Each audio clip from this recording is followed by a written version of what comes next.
Today I got the great pleasure again of introducing Gerald Celente.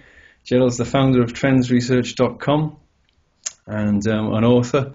And I hope I don't embarrass you by saying you're a great visionary as well, Gerald. Thank you for coming on the show. Well, thank you.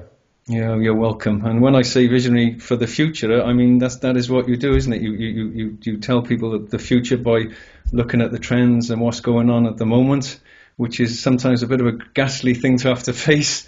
But you know, as I said, I talk very straight from the heart and matter of fact, as you do yourself. And if we don't look at what the future is doing at the moment, it's almost killing us. So thank you, Gerald.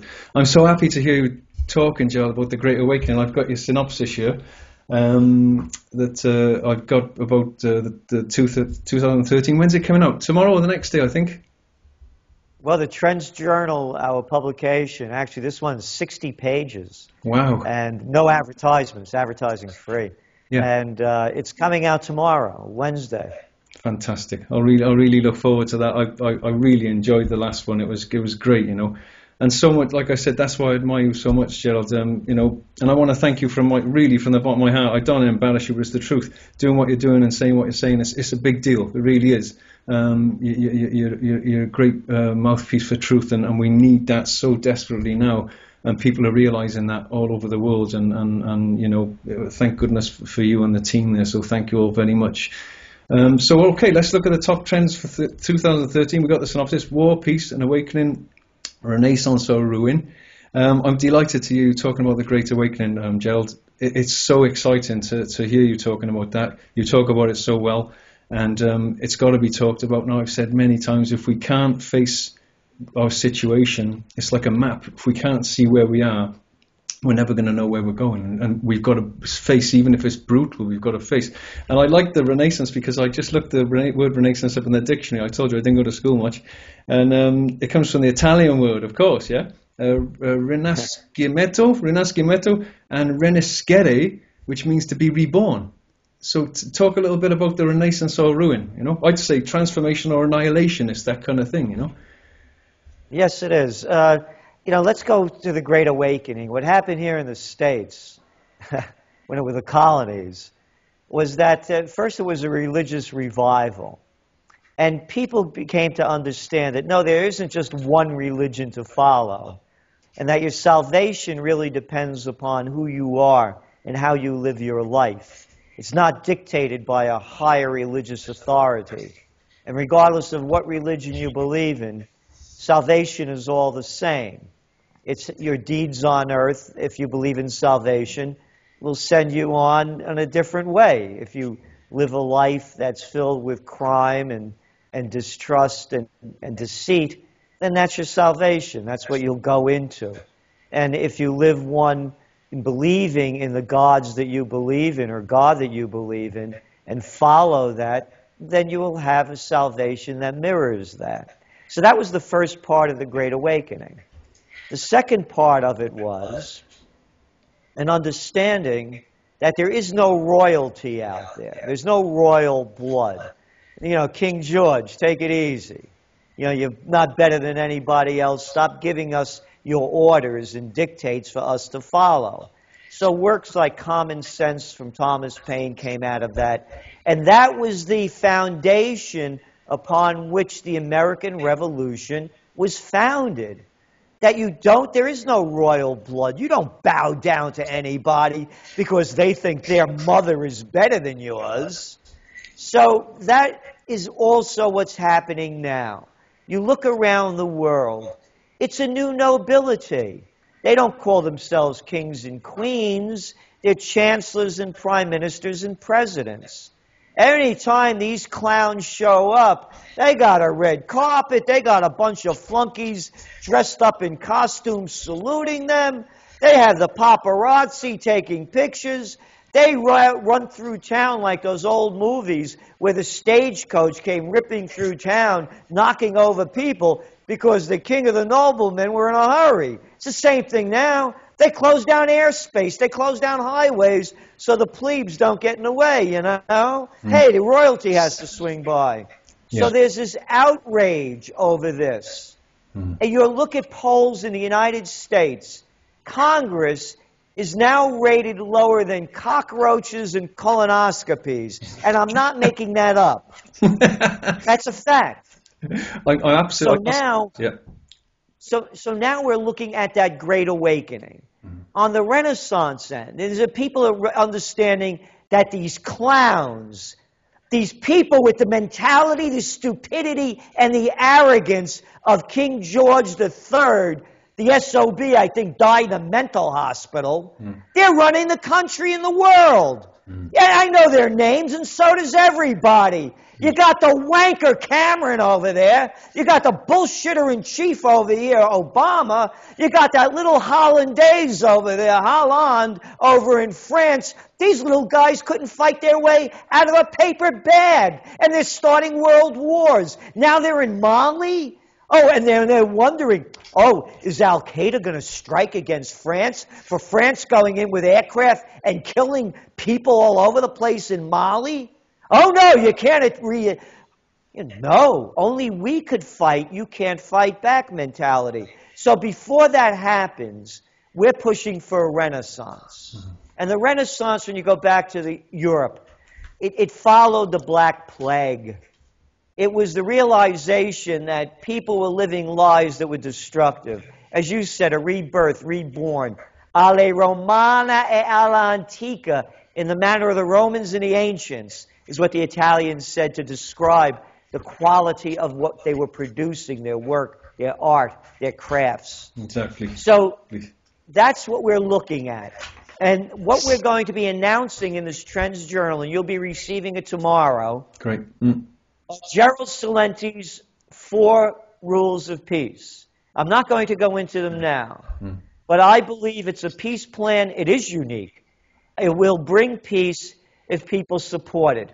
If they don't support it, I'm asking everybody to send me what they believe are better solutions. Because if we don't fight for peace now, we'll be dying for war very soon.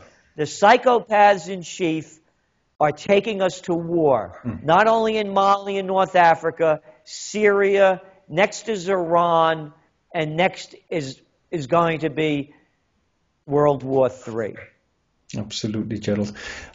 Very well said. I mean, I can't. It's just fantastic, and I agree. You've got to do some kind of peace plan. They're talking about peace plans, but it's always war plans. It's not peace plans. They're insane. They're maniacs. Like in the last journal you did with. Go on. Sorry, Gerald. Yeah, you're right. You're right. They're maniacs. They're insane. But so too are the damn peaceniks. At least the crazies know what they're doing. They take, as we point out in this Trends Journal, we have a big section on war. There are 4 stages that they set you to war, and they know what the outcome is going to be. The countries are going to rally around and take them there.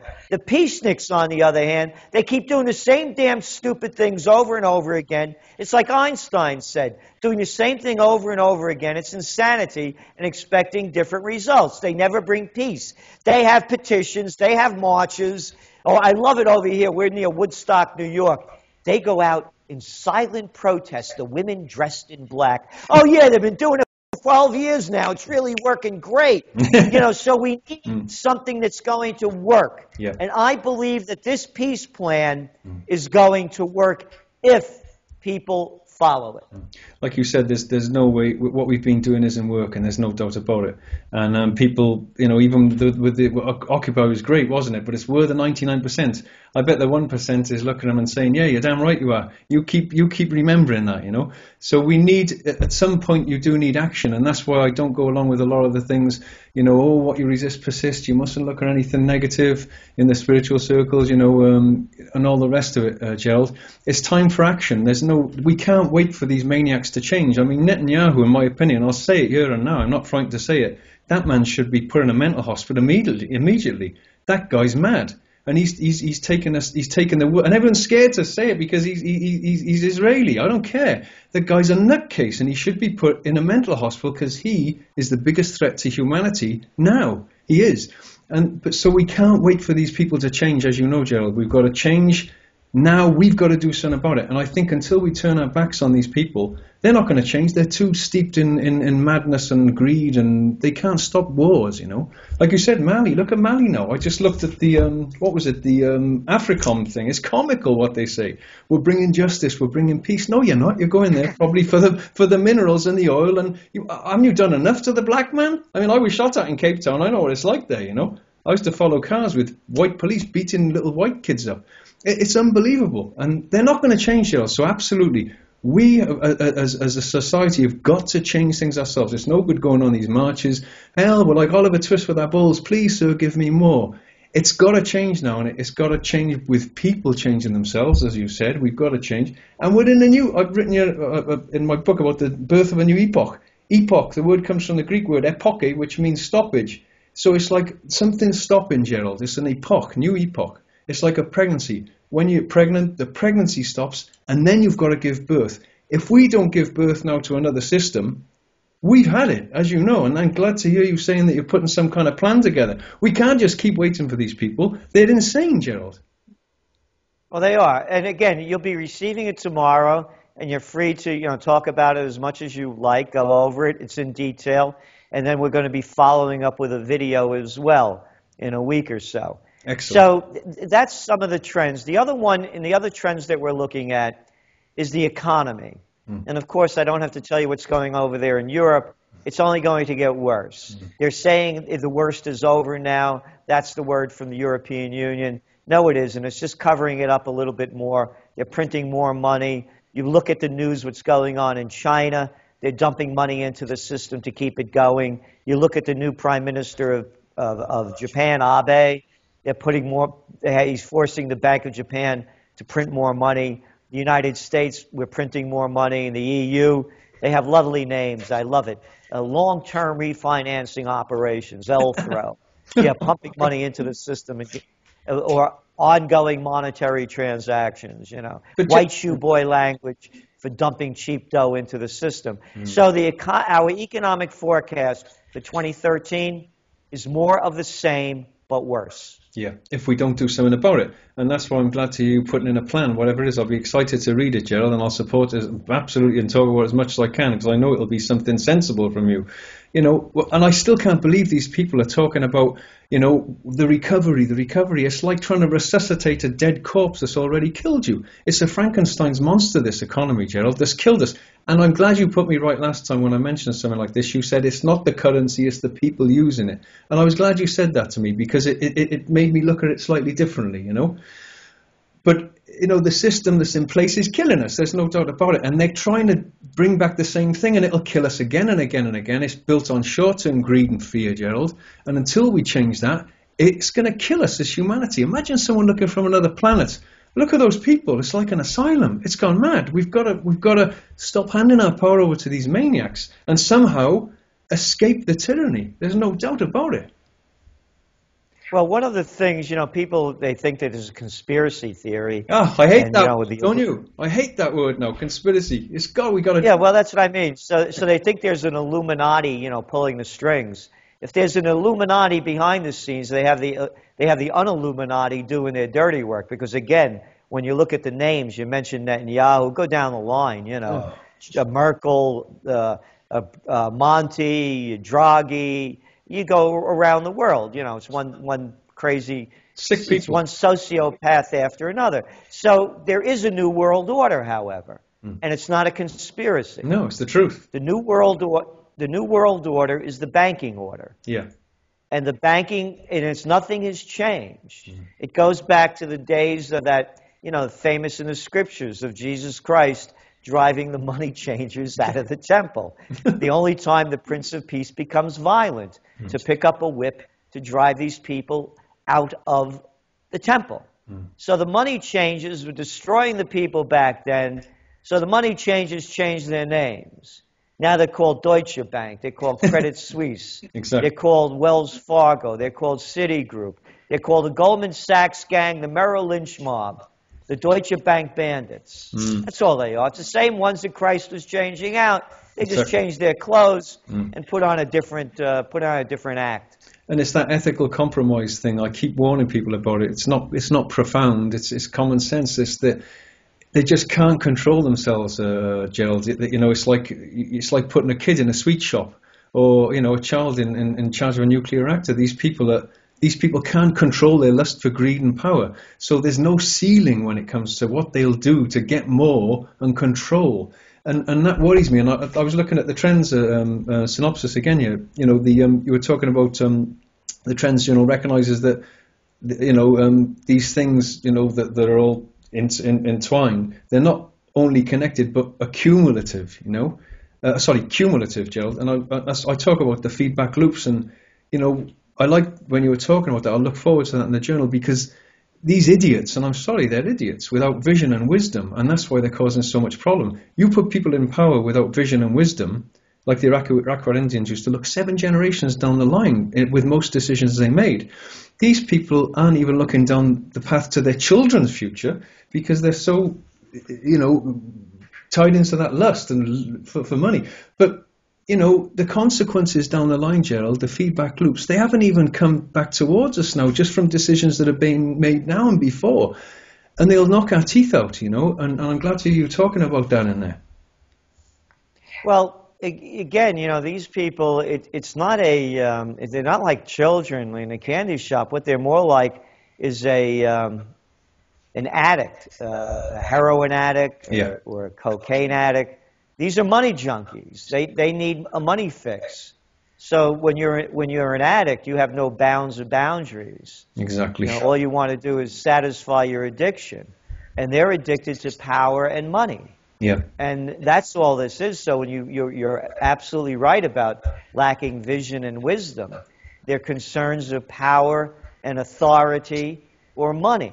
So that's what we have. Again, it's the new world order. It's the banking order. It cannot be clearer. Mm-hmm. You're seeing what they're doing over in Europe by consolidating all the banks under the umbrella of Brussels. And you saw what happened in Germany recently when the Supreme Court ruled against their own constitution and allowing the banks to be taken over by a central power outside of Germany.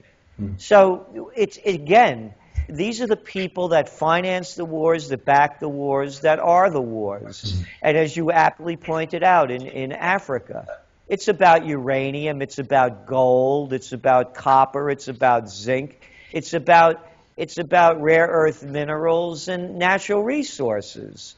And they always use the baloney lines, and morons still buy it, that they're engaging in these activities because they want to bring freedom and democracy to the repressed people, and of course to stamp out Al-Qaeda. There used to be Al Capone, now there's Al-Qaeda. This guy must really be big, man, He must have some family out there. And they're working and paying them anyway, from what I've been told. It's just bizarre that the population believes such tripe, It's incredible. But I just want to ask you something quickly, Gerald. We haven't got much time left. It's gone. It's crazy, Ironically, it's the dislocation and the suppression that's waking people up, That's the irony for me. That's what's fascinating. So it's the very thing that's putting people to sleep, the anesthetic of the system. It's like someone strangling them. It's like the system's got a pillow over their face, over humans' faces. But thank God, I'm really inspired to see that people aren't just lying there and letting it suffocate them. They're struggling under the pillow at last. So it's that dislocation and that suppression that's actually waking people up.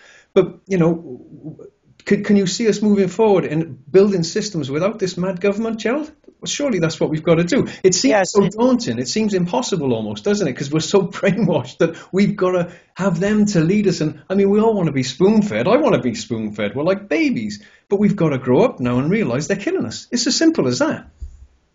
Yes, and one of the other trends we have in this Trends Journal is called Secession Progression. Yeah. And it was written by my dear friend who just passed on, may his soul rest in peace, Thomas Naylor, who was the head of the Second Vermont Republic, and a pacifist, by the way. And he was a professor emeritus in economics at Duke University, a very learned and gentle man.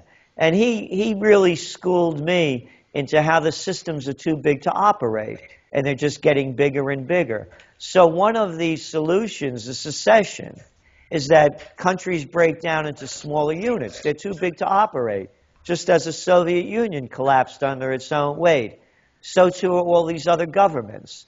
So the answer to us is that things have to get smaller. Countries have to downsize. That doesn't mean you can't have a union of some sorts, but you need independence. It's just like, how does a change begin? The change begins with the individual. The individual understanding that they're responsible for their actions. And what they put into this life, they get out of the life. Absolutely. So it begins with the individual, then it begins with the community. I try to do everything I can to support my community. I buy local, shop local. I support the farmers. I support everything I can local. So then it goes into the secession being a little bigger than that. So yes, the answers are there. And as you point out, people have to sometimes, it has to be a shock that comes to you before you change. And it goes back to the Renaissance. The Renaissance followed the Black Death. I mean, how much more poignant could it be? 60% of the people are dying around you. You get it in your head. You're not doing things right. Let's change the course. And I believe that the course is now being changed. We're on the beginning of this great awakening, a great shift, and it's up to us to create a brighter future. There's definitely a great awakening, Gerald, and I say to people now, it is shocking when you learn about this stuff, but actually it's quite liberating because it makes you realize why you didn't feel right for so many years in this system. It's like, actually, I didn't feel right for a reason, because it's not right, It's not. I think our 20 minutes is already up, Gerald. We're going to have to close in a minute, But one more thing before you go. Yeah, one more thing before you go, Gerald. I've said before, and I want a quick take on this. A lot of people have suffered for thousands of years to get us to this point in humanity. A lot of people have died. A lot of people have suffered and tried to work for a better system. What you say to that? I mean, people, surely we can't let this system collapse. People have suffered for thousands of years to get us to this point. Please make one point on that before you go. Yeah, again, it's only the individual. It's not we, it's I, it's you. People have to realize, how are you going to leave this trip? You see, I'm alone in this world. Everybody I love is dead. I was married for 23 years. I'm divorced a long time. Have no kids. All my relatives that are close to are all gone. So I'm not holding on to anything. Yeah. So, my motto of the TrendsJournal is think for yourself. And so what I'm saying is only the way I see things. I'm not telling other people what to believe. And as I see it, hell is taking that last breath of life and knowing that you lied to yourself. I was just going to say you weren't the person who you said you were or could have been. So, again, it's only about the individual reaching the highest levels within themselves. When enough people change, then everything changes. It's as old as the history. We'll almost have utopia on Earth if everyone did change to that level. There's no doubt about it, Gerald. Definitely. Thank you very much. Yeah. Well, thank you, and thanks for having me on. Thanks, Gerald, for coming on. It's very kind of you, and please keep up the great work, and we'll see you again soon. Thank you very much. Thank you, Gerald. Okay, thank you. Bye-bye. Bye now. Bye, Gerald.